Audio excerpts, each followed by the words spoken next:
ચલો ready start. જ્યારે કોઈ કિસ્સામાં ફરિયાદ પક્ષના સાહેદોના પુરાવામાં કોઈ ગૌણ કે ક્ષુલ્લક વિરોધાભાસ હોય તો તેના કારણે ફરિયાદ પક્ષના સમગ્ર કેસને કોઈ નુકસાન થતું નથી. પરંતુ જો સાહેદોનો પુરાવો મહત્ત્વની બાબતમાં વિરોધાભાસી અને હકીકતથી અસંગત હોય તો તેવા સંજોગોમાં તે હકીકત ફરિયાદ પક્ષની વિપરીત જાય.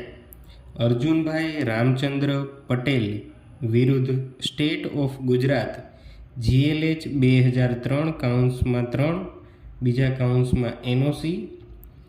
કોઈ સાક્ષી હિત ધરાવતો હોવા માત્રથી જ તેનો પુરાવો આપોઆપ અમાન્ય રાખી શકાય નહીં કે અગ્રાહ્ય ગણી શકાય નહીં કે તેને નજરઅંદાજ કરી શકાય નહીં.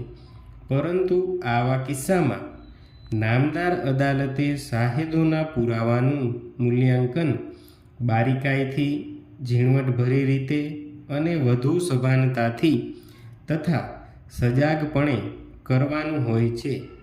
હિત ધરાવનાર સાહેદનો પુરાવો જો વિશ્વસનીય, ભરોસાપાત્ર અને માનવાલાયક જણાતો હોય તથા તેના પુરાવામાં ફરિયાદ પક્ષની મહત્ત્વની બાબતમાં કોઈ વિરોધાભાસી હકીકત માલુમ પડેલ ન હોય તો તેવા પ્રસંગે હિત ધરાવનાર સાહેદના પુરાવાના આધારે પણ આરોપીને તકસીરવાન ઠરાવી શિક્ષા કરી શકાય છે.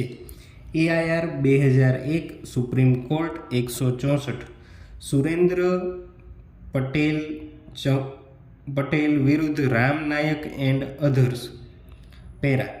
વધુમાં ફોજદારી ન્યાયશાસ્ત્રના સિદ્ધાંતો મુજબ મૌખિક પુરાવાને 3 રીતે વર્ગીકૃત કરી શકાય.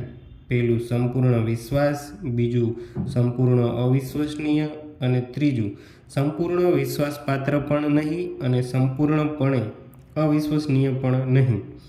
કાયદાનો એવો કોઈ પ્રસ્થાપિત નિયમ નથી કે કોઈ સાક્ષીના પુરાવાને હંમેશા સમર્થન મળવું જ જોઈએ.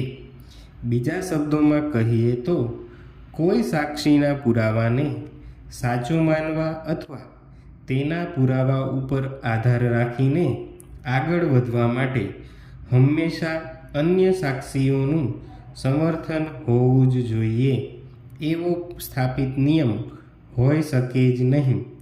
સમર્થન એ કાયદાનો નહીં પરંતુ ડહાપણનો નિયમ છે. ભારતીય ન્યાય પ્રણાલીમાં સાક્ષીઓની સંખ્યા મહત્ત્વની નથી પરંતુ પુરાવાની ગુણવત્તા મહત્ત્વની છે અને તેથી જ ભારતીય પુરાવા અધિનિયમની કલમ 134 જણાવે છે કે કોઈ હકીકત પુરવાર કરવા માટે અમુક સંખ્યામાં સાક્ષીઓ હોવા જરૂરી નથી પરંતુ કોઈ એક જ સાક્ષીના પુરાવાથી પણ હકીકત પુરવાર થઈ શકે છે. પેરા.